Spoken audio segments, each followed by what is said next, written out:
மண்ணுக்குள் ஒளிந்திருக்கும் கனி கூட்டம் அதிசயம். வண்ணத்து பூச்சி உடம்பில் ஓவியங்கள் அதிசயம். துளை செல்லும் காற்று மெல்லிசையாதல் அதிசயம். குருநாதர் இல்லாத குயில் பாட்டு அதிசயம்.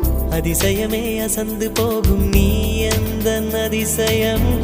அஜூபா